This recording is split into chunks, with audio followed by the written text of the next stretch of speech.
مساء الخير، واش راكم؟ ان شاء الله تكونوا كامل بخير وهانيين يا ربي. اليوم جبت لكم خبزه محشيه، راح نطيبوها في المقله ولا الكوشه كيما تحبوا، ولكن انا راح نطيبها في المقله باش هكذا اللي مازال ما شراتش فور، مازال ما شراتش كوشه، يعني تعرف باللي ما كانش فرق. والوصفه راهي مضمونه وتجيها لاباس بها. راح تشوفوا معايا يعني هنا اني طيبتها خليتها حتى بردت، لازم حتى تبرد باش ماشي تبرد يعني شويه تكون دافيه باش تقسموها. شوفوا معايا كيفاش تجي معمره بالحشوه وثاني تجي بزاف رطبه وطريه. يلا نروحوا للكوزينه. اذا عجبكم المحتوى دعموني فقط بالمتابعه، ديروا اشتراك، الجرس فعلوه، اذا ما فعلتوش الجرس ما راحش كامل يوصلوكم الفيديوهات.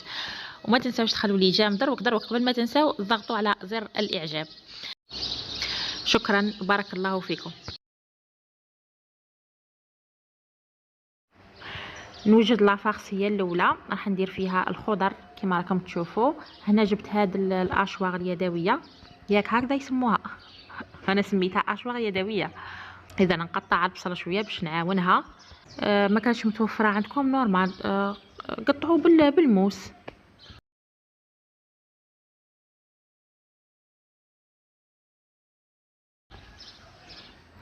حطيت هنا في المقله شويه نتاع زيت، راح نحط البصل يتقلى. الوقت اللي راه البصل يتقلى فيه انا نروح للفلفل نفس الشيء. بالنسبه للحبه نتاع زروديه سكرفشتها، فوتها في لاغاب في الجهه الرقيقه.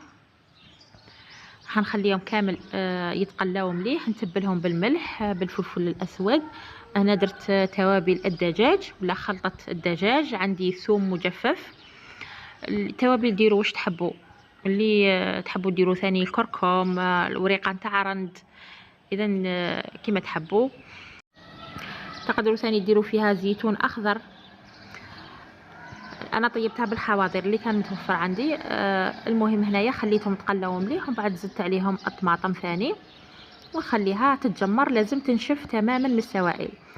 نروح نوجد العجينه اللي نستحق فيها 2 كيسان تاع فارينه كما راكم تشوفوا، ماشي معمرين مليح. هذا الكاس فيه 220 ملي. زدت عليهم كاس ناقص ربع من الدقيق الرطب ولا السميد الرطب. عندي مغرف صغيره معمره مليح تاع سكر، ومغرف صغيره تاع خميره الخبازه، ملعقه كبيره تاع الزيت. اذا ندخل الزيت في السميد والفارينه ونبدا نلمها بالماء دافي. ودرت هنايا الملح، ديروا نص مغرف صغيره تاع ملح. كما راكم تشوفوا نبدا نعجنها بالماء دافي. دات لي واحد الكاس هكذاك نتاع الماء. العجينه لازم تلموها شويه طريه، ما تكونش يابسه قاصحه. هذه ما تعجنوها ما تدلكوها، لموها فقط وغطوها وخلوها تتخمر. هاني وريت لكم هنا لافارس من بعد اللي طابت، شوفوا ناشفه من لاصوص.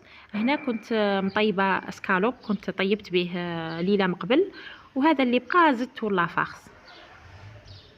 تحبوا تزيدوا معها الطون، تحبوا تزيدوا معها صدر الدجاج ولا الكفته، ولا ديروها غير هكذا تشكتشوكه، يعني الجود بالموجود. هنا هذا الايبيس اللي شفتوا لي زدتوه توابل الجبن، لي زيبيس نتاع الفرomاج راه متوفرين يتباعوا عند العطار. لانه هاد الخبزه مانيش رايحه ندير فيها الفرماج. هنا جبت المقله اللي عندي، المقله الكبيره كامل اللي عندي في الدار، دهنتها بالزبده مليح. وركزوا على الجوانب الا حبيتي طيبيها في المقله، وإلا حبيتي ديريها في الفور طيبيها في الكوشه، جيبي سنيوه ودهنيها ثاني بالزبده. فوتي كاع على الجناب دهنيها مليح بالزبده ولا الزيت، انا نفضل الزبده بزاف. ورشيت عليها السميد كما شفتوا.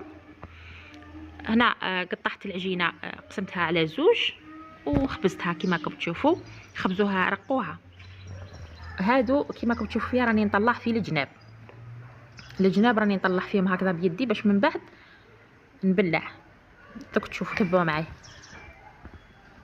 راح نحط هنايا الحشوه اللي لازم تكون بارده. حطوا كميه مليحه صح، مادام قلنا خبزه معمره ولا محشيه لازم تكون يعني الحشوه تبان. حطوا كميه لا باس بها. وهنايا الاضافات اللي عندكم. ما تحبوا تزيدوا جبن مبشور، جبن بورسيون يعني جبن طري، جبن مثلثات. كما قلت لكم انا درتها بالحاضر اللي متوفر.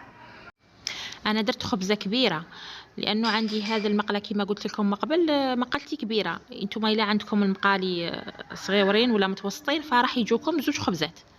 صاي فهمتوني؟ نورمالمون الفكره وصلت. يعني ماشي كاع هذه العجينه تروحي ديريها في مقله تكون عندك صغيره ولا متوسطه.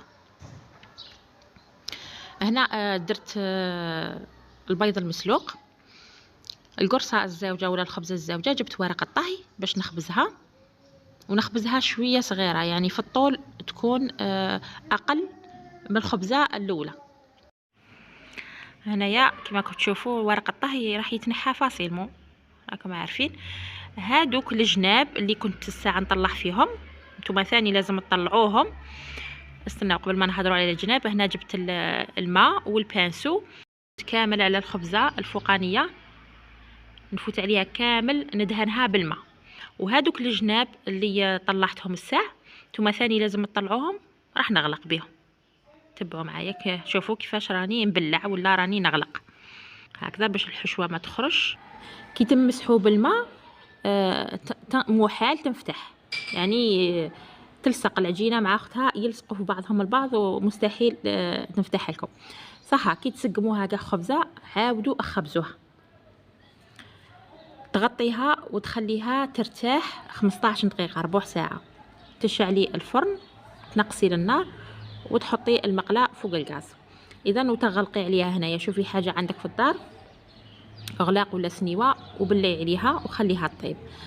لازم حتى كي تنشف، هنا نوريكم بصبعي، لازم تشوفوا الوجه نشف، ما تقلبوهاش حتى كي ينشف الوجه تماما.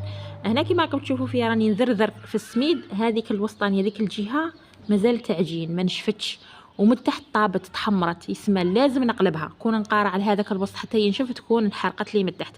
يبقى انا جبت شويه نتاع السميد وراني نذرذر هكذايا باش كي نقلبها ما تلصقليش، داك العجين ما يلصقش. فهمتوا؟ هنا جبت هنايا هذا الطاجين اللي عندي وقلبتها، يعني ان شاء الله تكون الطريقه واضحه. سي بون نخليها طيب من الجهه التحتانيه. سي بون نخليها طيب تتحمر مليح. حمروها مليح، حمروها مليح مليح مليح.